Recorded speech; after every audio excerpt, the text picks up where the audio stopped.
कल संसद में राहुल गांधी ने कुछ ऐसा बोला कि राहुल की स्पीच पर चल गई कैची। लोकसभा में जब राहुल की बारी आई तो वे जमकर बोले, इतना बोले कि संसद में हंगामा मच गया। अग्निवीर से लेकर हिंदुत्व को लेकर मोदी सरकार पर 1.5 घंटे तक बरसते रहे। जी हाँ, लोकसभा में विपक्ष के नेता राहुल गांधी ने सोमवार को भाजपा पर जोरदार हमला बोला। उन्हें लगा कि संसद में उन्होंने खूब पंचलाइन मारे हैं, मगर उन्हें क्या पता था कि सुबह उठते ही वे सारे पंचलाइन संसद की कार्यवाही से ही गायब हो जाएंगे।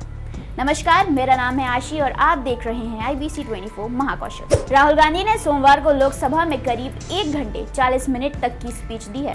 इस दौरान उनके भाषण के कुछ हिस्सों को संसद की कार्यवाही के रिकॉर्ड से हटा दिया गया है। दरअसल सोमवार को संसद सत्र के दौरान राहुल गांधी ने राष्ट्रपति के अभिभाषण पर लाए गए धन्यवाद प्रस्ताव पर विपक्ष की ओर से चर्चा की शुरुआत की थी। इस दौरान उन्होंने भाजपा पर देश में हिंसा, नफरत और डर फैलाने का आरोप लगाया था। जो लोग अपने आप को हिंदू कहते हैं वो 24 घंटा हिंसा हिंसा हिंसा, नफरत नफरत नफरत, असत्य सत्य असत्य।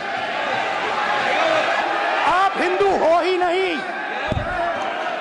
हिंदू धर्म में साफ लिखा है, सत्य के साथ खड़ा होना चाहिए, सत्य से पीछे नहीं हटना चाहिए, सत्य से नहीं डरना चाहिए।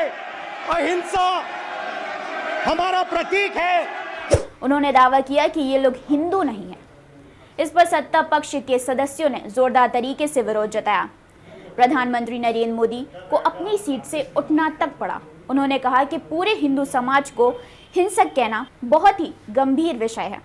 इस दौरान उन्होंने कहा कि हिंदू कभी भी हिंसा नहीं कर सकता, कभी नफरत और डर नहीं फैला सकता।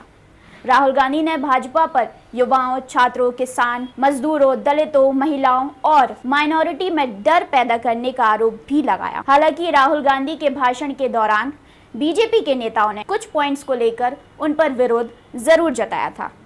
तो चलिए जानते हैं कि राहुल गांधी के स्पीच के किन किन हिस्सों पर लोकसभा स्पीकर की कैची चली है। हिंदुओं और हिंसा को लेकर किए गए राहुल गांधी के बयान को संसद की कार्यवाही से हटा दिया गया है। जब मैं पीएम मोदी की ओर देखता हूं तो वो नहीं मुस्कुराते। अंबानी और अडानी को लेकर राहुल गांधी के बयान को भी हटाया गया है। राहुल गांधी की टिप्पणी कि कोटा में पूरी परीक्षा सेंट्रलाइज है और अमीरों को फायदा पहुंचाने के लिए है भी हटा दी गई है। अल्पसंख्यकों के साथ भाजपा द्वारा अनुचित व्यवहार किए जाने संबंधी राहुल गांधी के भाषण को भी हटाया गया है। राहुल गांधी का बयान कि अग्निवीर सेना की नहीं बल्कि PMO की योजना है। भाजपा 24 घंटे नफरत और हिंसा फैलाती है। राहुल गांधी के इस बयान को भी हटाया गया है। इतना ही नहीं, राहुल गांधी ने सत्तारूढ़ पार्टी के नेताओं पर लोगों को सांप्रदायिक आधार पर बांटने का आरोप भी लगाया था। राहुल गांधी के इस हमले को सत्ता पक्ष की ओर से भारी विरोध किया गया है। इसके बाद लोकसभा स्पीकर ओम बिरला ने एक्शन लिया। उन्होंने राहुल गांधी के कुछ बयानों को संसदीय कार्यवाही से हटा दिया। लोकसभा में विपक्ष के नेता और कांग्रेस सांसद राहुल गांधी ने अपने भाषण से हटाई गई टिप्पणियों और अंशों को लेकर अध्यक्ष ओम बिरला को पत्र लिखा है, जिसमें उन्होंने अनुरोध किया है कि टिप्पणियों को बहाल किया जाए। पत्र में लिखा है कि यह देखकर मैं स्तब्ध हूँ कि जिस तरह से मेरे भाषण के काफी हिस्से को निष्कासन की आड़ में कार्यवाही से हटा दिया गया है। मेरी सुविचारित टिप्पणियों को रिकॉर्ड से हटा देना संसदीय लोकतंत्र के सिद्धांतों के खिलाफ है। इसी तरह की अपडेट्स और इन्फॉर्मेशन को जानने के लिए हमसे जुड़े रहें और हमारे चैनल IBC 24 महाकौशल को सब्सक्राइब करना ना भूलें।